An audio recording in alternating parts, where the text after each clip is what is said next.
So yan mga karanda, on the way tayo ngayon sa may area ng Taguig. At today, ako po ay magdi-deliver ng helmet. Yan. So meron tayong naka-message dito sa ating store, sa kalidad natin. Ayan, so may order siyang dalawang helmet. Ang gagawin natin, tayo mismo ang magdi-deliver ng helmet sa kanya. So ilalagay natin dito kay Boss Coffee yung helmet. Iti-tape na lang natin siya rito. So tara, kunin na natin yung helmet. Parcel po. Eto na. Okay. Sa Taguig pa to babiyahe.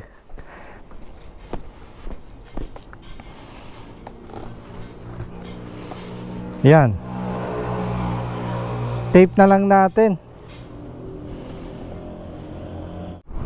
Yan, malapit na tayo sa toll gate. Ako ang tanong dito, meron ba tong balance yung ating RFID nga pala?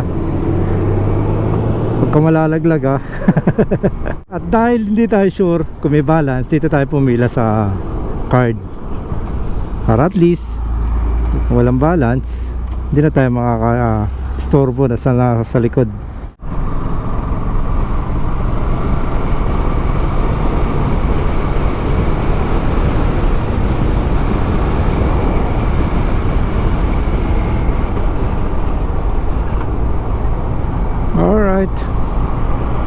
Alright, so nandito na tayo sa expressway. Yes. So yung karga natin sa likod, wag ka sana malalaglag. Bagay, chill lang naman yung takbo natin. So ito yung first time natin na mag CCOD. Oh, may COD na ako. Ako mismo yung nagdala So hindi, meron na nag-message sa atin sa kalidad page at ayun nga, meron siyang istorya kung bakit napabili siya ng Evo helmet. Okay? Isa po siyang police officer, so investigador po siya dyan sa may area ng Makati. So naka-assign siya sa talagang traffic bureau. Kumbaga kapag meron na nagkakaroon ng banggaan or aksidente, sila yung nag-iimbestiga. Okay, so ano ba yung history? Bakit bigla ang nakapagpa-deliver ako ng ganitong helmet? Na-amaze siya mga karonda dahil nagkaroon daw siya ng hawak na kaso na kung saan merong aksidente na naka-Evo helmet yung rider. Tapos yung helmet talagang makikita mo kung paano niya pinrotektahan yung tao dahil talaga nagkaroon talaga ng mga matitinding markings sa helmet. Nagkaroon siya ng mga gasgas na malalalim, yung lens sa tanggal. Luckily yung tao po wala po naging head injury. Nako, ito na yung sinasabi ko, napatak na yung ulan, no?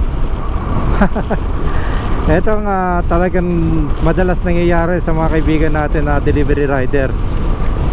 Araw ulan talaga, nasasagupan ng mga yan. Kaya saludo ko sa mga kaibigan natin riders, no?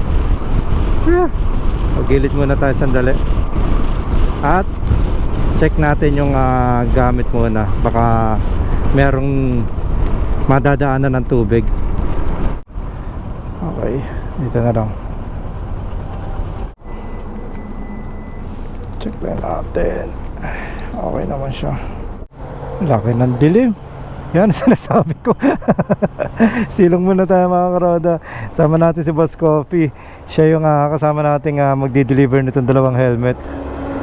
Kasasabi ko lang kanina baka umulan. Meron naman tayong dalang raincoat, pero alam niyo na baka mamaya sandali lang tong ulan. Medyo hassle din kasi magsuot. Tamad. Tamad lang talaga. Hindi hassle, tamad Ayun, so sambay muna tayo. Sandali lang naman to. Mabilis lang naman ating biyahe.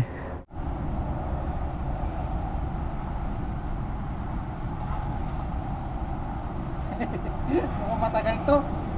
Parang hindi sandali lang to, parang matagal. Magre-raincoat na yata tayo. Unti-unti yung patak yun yung nakakatakot Ha? Bahala na. Dahan-dahan lang.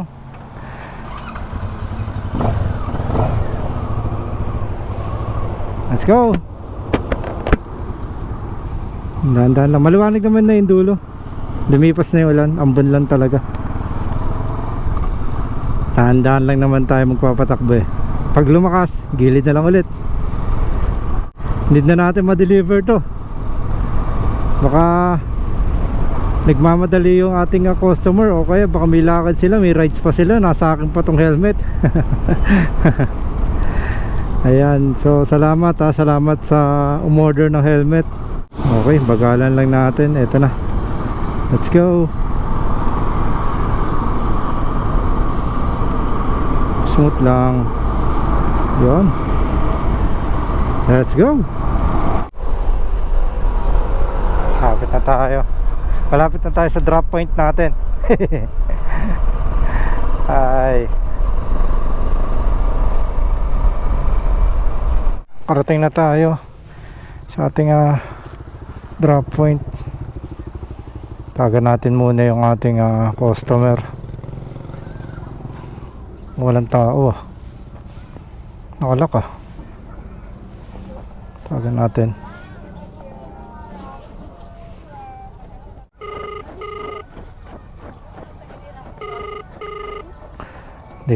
Ayun. Ay, naputol. Naputol. Naputol, naputol. Ay, ayun na pala. Sir, kayo pa yung order, sir? Sir, nandito na, sir, oh. Sir, nandito na, sir, yung order niya, sir. Ayan na, sir, ayan na. Parang kilala kita, boss. Sino ka? Parang motorondan. Motoronda. Tama, tama, tama. Motoronda ka to, boss. Tama ako. Kaya na yung tigas mo talaga, idol. Sir, ito na. Special deliver. Special delivery. Galing pa ng to, sir, Pampanga. Pampanga pa ako, sir, galing. Order ako dun sa ano ko eh. Ha? Dun sa... Bakit ka ba napa-order nito? Eh, meron akong ano eh, inimbestigan eh. Kumama dun sa... Ano sa may EDSA. Oo. Kumama yung ano niya, ulo niya dun sa may barrier. Oo. Pero ano, wala ka injured yung ulo. Wala injured. Ayun yung importante talaga kapag ka naka-helmet. Na-injured lang yung kamay niya. Kamay lang. Oo, kamay lang. Eh kung hindi naka-helmet, wala, sureball, no? Nagulat ako nung sa kanya, nung nakita ko kahapon. Oh, Eh, walang ka ano-ano yung ulo. wala ka damage. Sa sobrang lakas na impact, ayun yung importante. Yung ano niya, walang ka injured sa mukha. Sabi ko, galing ah. Galing Oo. ng ibo ah. Ayun yung ano eh. Anong helmet po? Ito yun, ito yun. Ayan na yun. Ito yun, ito na po yun. Pero ako bigla eh. Para sa asawa niya isa. Andito na rin yung previous mo. Dito na. Andito na rin sa loob. Ayun na, sign and tape. Ito yung isa sa mga fellow police officer natin, napakahusay na police nito ang kasama ko. Tsaka ito yung mga sa mga investigation, pagka meron kayo nagiging trouble sa mga sasakyan or mga aksidente. So sila po yung mga nag-iimbestiga doon. So yan yung mga matitikas na mga police officer ng Makati. Yan po si Sir Ferriol, ang isa sa matikas na investigator ng Makati. Ginulat mo. Ikaw ang deliver. Siyempre, delivery man ako ngayon eh. Okay. Yun, so thank you sir sa bayad ni sir. Thank you sa sir. Thank you ulit sa ulitin sir ha. Thank you, thank you. Oh. Testify nung kasama na-imbestigahan ko, napakaganda. Napabili ako dito. Thank you sir, thank you, bye-bye. Yes, meron na tayong benta. Meron na tayong benta, may tip pa si sir ha. Thank you sir, thank you. Meron pa siyang tip. Tara, let's go. Uwi na tayo.